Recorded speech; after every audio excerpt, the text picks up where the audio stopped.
Hello, dear students. Today we will study chapter number 2, Basic Accounting Terms of Class 11th. हमने इस chapter में पढ़ना है कि अकाउंटिंग में जो जो टर्म्स यूज होते हैं उन टर्म्स के बारे में। आज हम कुछ टर्म्स पढ़ेंगे। फर्स्ट टर्म है बिजनेस ट्रांजैक्शन। बच्चे, ट्रांजैक्शन क्या होता है? जो बिजनेस में लेन देन होते हैं, परचेज सेल होते हैं।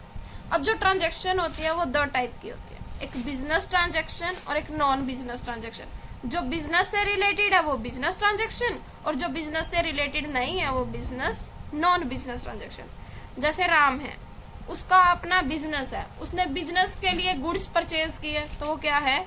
Business transaction. अब राम ने अपने घर के लिए हाउस परचेज किया तो ये बिजनेस से रिलेटेड नहीं है, ये क्या है? Non business transaction.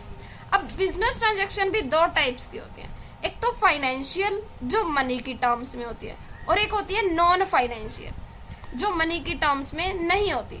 अब हम अकाउंटिंग में सिर्फ बात करते हैं बिजनेस ट्रांजैक्शन क्या है, फाइनेंशियल जो मनी की टर्म्स में होती है। मैंने आपको पहले ही बताया है कि हम अकाउंटिंग में सिर्फ वो ट्रांजैक्शन रिकॉर्ड करते हैं जो बिजनेस से रिलेटेड होती हैं और मनी की टर्म्स में होती हैं।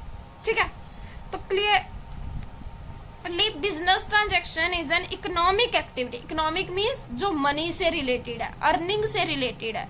Business transaction is an economic activity of the business that change it's financial position. Business transaction क्या है? बिजनेस की इकोनॉमिक एक्टिविटी जिससे उसकी फाइनेंशियल पोजीशन चेंज हो जाए। जैसे मान लो मिस्टर राम ने अपने बिजनेस के लिए 2000 का स्टॉक परचेज किया, तो 2000 स्टॉक उसका ऐड हो गया, और परचेज किया तो उसका क्या जाएगा? कैश। कैश क्या हो जाएगा? माइनस। ठीक है, this is business transaction. Next term is capital.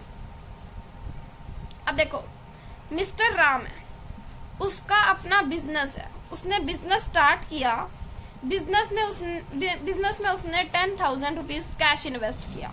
मतलब मिस्टर राम ने बिजनेस जो स्टार्ट किया कितने से किया? 10,000 कैश से। अब जो अमाउंट उसने बिजनेस में इन्वेस्ट किया है वो क्या है? कैपिटल। क्या होगी? कैपिटल। अब जरूरी नहीं है कि कैपिटल ओनली कैश में हो। मान लो उसने बिजनेस स्टार्ट करने के लिए 10,000 कैश लगाया, 5,000 गुड्स लगाई, ये टोटल हमारी क्या हो जाएगी? 15,000 कैपिटल। और जो मिस्टर राम है, उसने बिजनेस स्टार्ट किया, वो क्या है? ओनर। ओनर ही क्या होता है? प्रोप्राइटर। जो बिजनेस स्टार्ट करता है, जिसका बिजनेस होता है, उसको हम क्या बोलते हैं? प्रोप्राइटर। और प्रोप्राइटर बिजनेस में जो अमाउंट इन्वेस्ट करता है उसको हम क्या बोलते हैं? Capital. So capital means amount invested by the proprietor in his business. Capital क्या है? जो भी अमाउंट प्रोप्राइटर अपने बिजनेस में इन्वेस्ट करता है वो होती है कैपिटल। कैपिटल को हम क्या बोलते हैं? कैपिटल को हम नेट वर्थ भी बोलते हैं, इसके दूसरे नाम है नेट वर्थ के नाम से भी यूज होता है, एंड ओनर इक्विटी के नाम से भी यूज होता है। बच्चों, जो कैपिटल का फॉर्मूला होता है, ये आप आगे पढ़ोगे, कैपिटल का फॉर्मूला होता है असेट्स माइनस लायबिलिटीज। अभी हम आगे पढ़ेंगे असेट क्या होती है, लायबिलिटी क्या होती है। अब नेक्स्ट टर्म है ड्राइंग्स। अब देखो, राम है, ओनर है, उसका अपना बिजनेस है। अब बिजनेस में उसने 10,000 कैश लगाया, 5,000 गुड्स लगाए, ये तो उसकी क्या है? कैपिटल। अब उसने अपनी कैपिटल में से 2,000 का कैश, 1,000 के गुड्स विड्रॉ किए पर्सनल यूज के लिए। अब जो भी वो अपने पर्सनल यूज के लिए विड्रॉ करेगा वो क्या होती है? ड्राइंग्स। वो भी प्रोप्राइटर बिजनेस में से अपने पर्सनल यूज के लिए विड्रॉ करेगा, वो अमाउंट क्या है? ड्राइंग्स। सो एनी अमाउंट और value of goods withdrawn by the proprietor from business for his personal use. जो भी गुड्स या फिर कैश विड्रॉ करता है प्रोप्राइटर बिजनेस में से अपने पर्सनल यूज के लिए, उसको हम क्या बोलेंगे? ड्राइंग्स। वेरी इंपॉर्टेंट टर्म्स है, इनको अच्छे से क्लियर कर लेना। Next term is liability. बच्चे, लायबिलिटी क्या होता है? लायबिलिटी बिजनेस के लिए, बिजनेस पर जो भी बर्डन है वो क्या है? लायबिलिटी। मान लो बिजनेस ने लोन लिया, वो उसने पे करना है, तो ये क्या है? बर्डन है।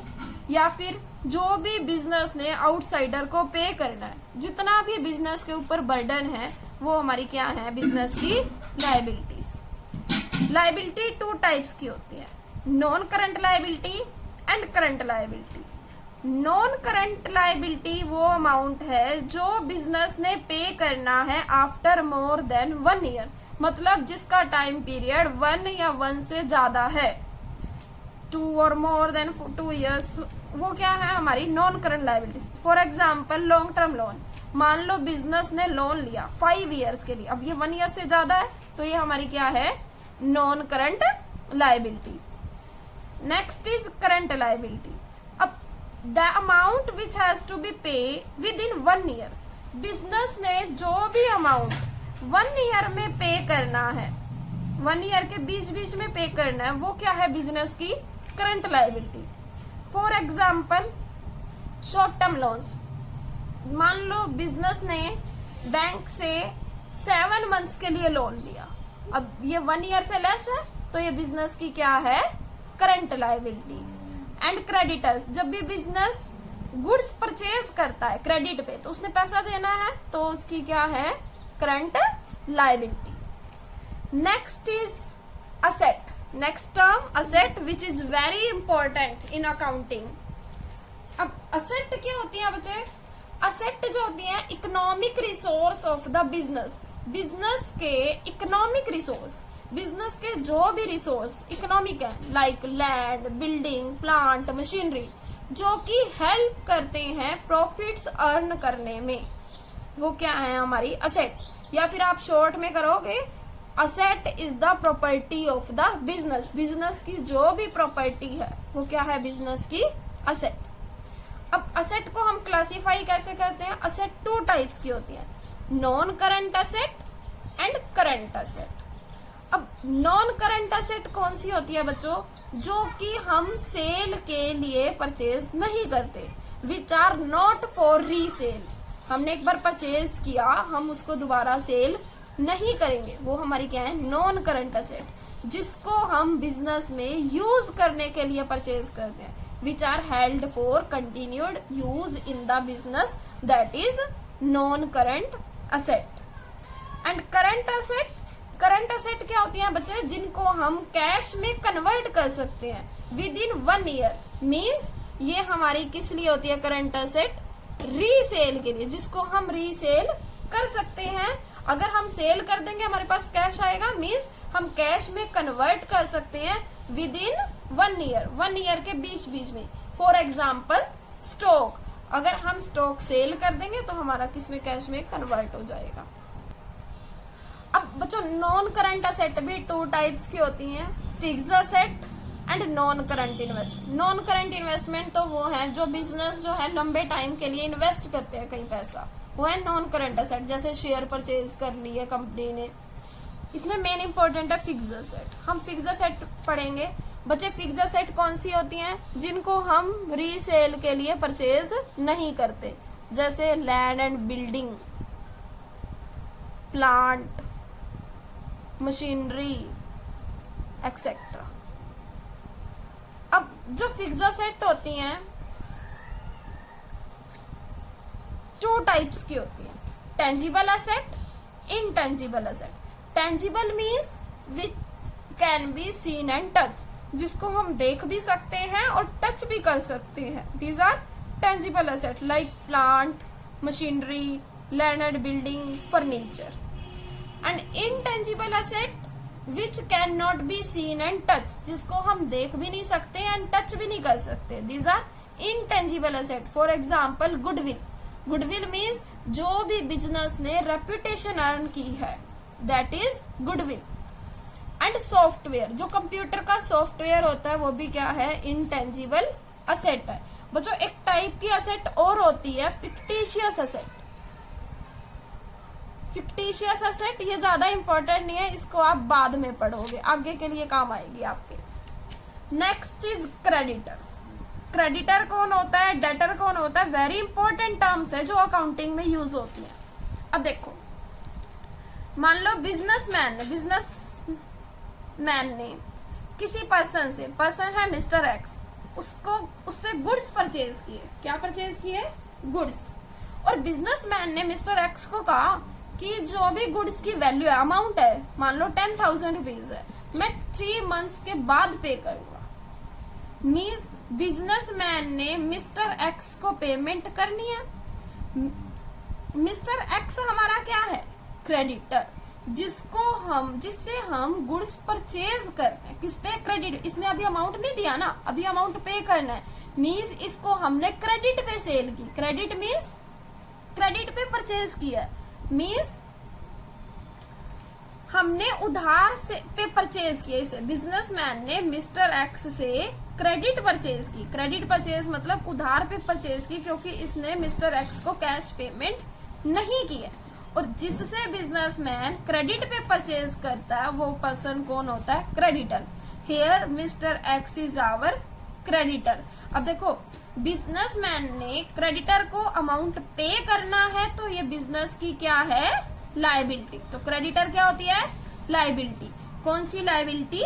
Current liability. और ये परचेज किस टाइप की है? Credit purchase.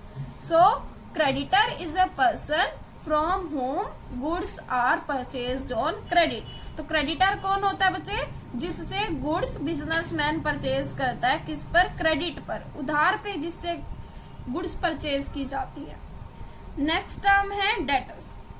अब पहले तो हमने परचेज किया, अब बिजनेसमैन ने मिस्टर वाई को क्या किए? गुड्स सेल किए। बिजनेसमैन ने मिस्टर वाई को गुड्स सेल किए।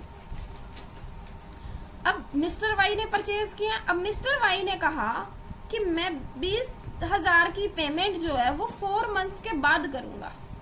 अब मिस्टर वाई ने बिजनेस को पेमेंट करनी है, तो मिस्टर वाई ने देना है ना। मिस्टर वाई क्या है? डेटर। इसने पेमेंट करनी। अब ये अमाउंट इसको पे करेगा, इसको अमाउंट रिसीव होना है, तो बिजनेस के लिए क्या है? असेट। डेटर क्या होती है? असेट। किस टाइप की? Current asset. अब जब हम क्रेडिट पे सेल किया तो ये क्या है? Credit sale. डेटर हमेशा तभी बनेंगे जब हम क्रेडिट पे सेल करेंगे, और क्रेडिटर हमेशा तभी बनेंगे जब हम क्रेडिट पे परचेज करेंगे। Next term is receipt. बच्चे, रिसिप्ट का मीनिंग होता है अमाउंट रिसीव। जो अमाउंट रिसीव हो चुका है और रिसीवेबल या फिर रिसीव होना है, दैट इज आवर रिसिप्ट। अब देखो, अमाउंट रिसीव कब होना है या कब हुआ? फॉर सेलिंग गुड्स और असेट। हमने कुछ भी गुड्स सेल किए या फिर असेट सेल की, उससे जो अमाउंट रिसीव हुआ वो हमारी क्या है? रिसिप्ट। अब हम पढ़ेंगे, हमने 2 पॉइंट पढ़े हैं, गुड्स और असेट। अब असेट्स और गुड्स में डिफरेंस क्या है? देखो, असेट्स जो होती हैं वो नॉट फॉर रीसेल होती हैं, जिसको हम दोबारा सेल नहीं करते। एंड गुड्स किस पर्पज से होती हैं? सेल पर्पज से। अब देखो, मान लो एक बिजनेसमैन है, उसका अपना फर्नीचर का शोरूम है। बिजनेसमैन है, उसका अपना फर्नीचर का क्या है? शोरूम। उसके लिए वो फर्नीचर परचेज करता है, सेल करता है। उसके लिए फर्नीचर क्या है? गुड्स। सेम ऐसे ही अगर मोबाइल डीलर है, मोबाइल डीलर जो है मोबाइल परचेज सेल करता है, तो मोबाइल क्या है? उसके लिए गुड्स। सेम ऐसे कंप्यूटर डीलर है, कंप्यूटर डीलर अगर क्या करेगा? कंप्यूटर परचेज सेल करेगा, तो उसके लिए वो क्या है? गुड्स। तो अब गुड्स को सेल करने से जो अमाउंट रिसीव होता है वो क्या है? रिसिप्ट। किस टाइप की receipt? Revenue receipt. Next is asset. अब देखो, फर्नीचर का शोरूम है और इसने परचेज या सेल की मशीनरी या लैंड असेट सेल कर रहा है। अब मान लो यहीं पे अगर क्लॉथ का बिजनेस है, क्लॉथ का शोरूम है, अगर वो क्लॉथ सेल करेगा तो वो क्या है? क्लॉथ उसके लिए गुड्स। लेकिन उसने जो अपने यहाँ फर्नीचर रखा हुआ है, जो फर्नीचर है वो उसकी क्या है? असेट। अब अगर असेट सेल करने से जो अमाउंट रिसीव होता है वो क्या है? Capital receive. सो रिसिप्ट क्या होती है? Amount received from selling goods और असेट। गुड्स या असेट को सेल करने से जो अमाउंट रिसीव होता है वो क्या है? रिसिप्ट। अब रिसिप्ट 2 टाइप्स की होती है, capital receipt revenue receipt. Capital receipt क्या होती है, जो असेट को सेल करने से अमाउंट रिसीव होता है वो capital receipt, and revenue receipt जो गुड्स को सेल करने से अमाउंट रिसीव होता है that is revenue receipt. Capital receipt amount received from sale of asset is called capital receipt,